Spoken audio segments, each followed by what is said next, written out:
Ben voilà, les cactus de Noël, ils ont fleuri. Nous sommes le 16 novembre 2021.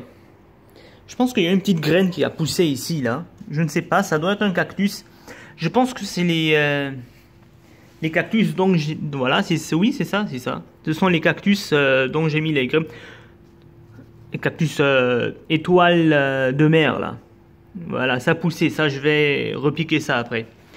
Et là, ils ont fait des fleurs. Mais le problème, c'est que je sais, il ne faut jamais, jamais, jamais, en aucun cas, rempoter une plante en fleurs. C'est pas bon, vous allez stresser la plante. Mais là, avec le vent qui s'est passé quand je suis arrivé hier, parce que... Non, avant-hier.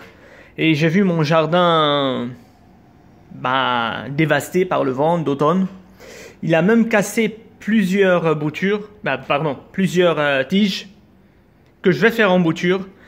Ils sont en fleurs, mais je pense ça va. Le cactus, il est résistant. De toute façon, ça fait 3 jours, 4 jours qu'ils sont sans eau comme ça, là. Tout va bien. Et j'ai eu le même problème au printemps que j'ai planté. Je les ai plantés au printemps. Voilà, ils m'ont fait des racines. Ils ont fait des petites racines. Et même, ils ont regardé un tout petit peu. Il a déjà fait des fleurs. Et si on regarde bien, même les petites boutures que j'ai fait à la fin du printemps, là, commencent à faire des fleurs. Donc, c'est pas grave, c'est pas grave. Je vais le mettre ici. Je vais essayer de les mettre tous ici. Mais bon, disons, après 2-3 ans, quand ils seront vraiment très grands, je vais les déplacer. Mais comme ce sont des petites boutures, il n'y a pas de problème. Voilà, je vous montre le résultat à la fin. Et voilà le résultat. Le voilà. J'ai fait tous les boutures. Je les ai remis là. Voilà, un tout petit peu.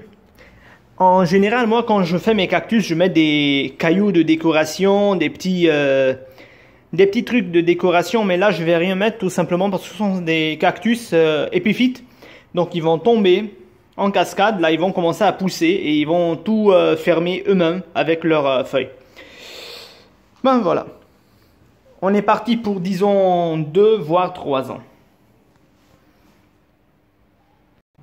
Et vous allez me dire que, ouais, mais il est con, qu'est-ce qu'il fait? Le pot, il est même pas percé, le truc n'est pas percé.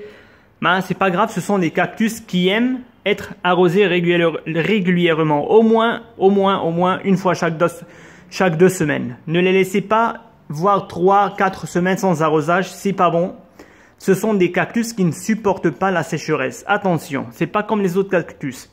Donc là, de toute façon, si je vais les arroser une fois chaque 2 semaines, bon moi au sud, en été, je les arrose une fois par semaine. Hein. Une fois par semaine, pendant tout l'été. Là, comme ça, quand j'arrose, l'eau va descendre là, ça va me faire, disons, une réserve d'eau en dessous, tout simplement parce que si j'ai oublié d'arroser ou si j'ai pas pu aller au sud pendant 2 semaines, voire 3 semaines, le cactus aura toujours une réserve d'eau, donc ça va. Parce que je l'ai laissé une fois 3 semaines sans eau, il était tout ramolli, voilà. J'ai déjà filmé là-dessus, c'est sur ma chaîne YouTube, hein, si vous voulez la voir. Bon, pour ceux qui me suivent sur ma chaîne, je pense qu'ils ont vu la vidéo. Ça, c'est le signe du froid. C'est pas un cactus qui va supporter le froid, c'est pour ça... Il vient à Beyrouth maintenant. L'an passé, je l'ai laissé dehors, au sud Liban, à 700 mètres. Eh ben, regardez un peu. Ça, c'est signe de froid. Hein. Bon, voilà. Ça suffit. Et à bientôt.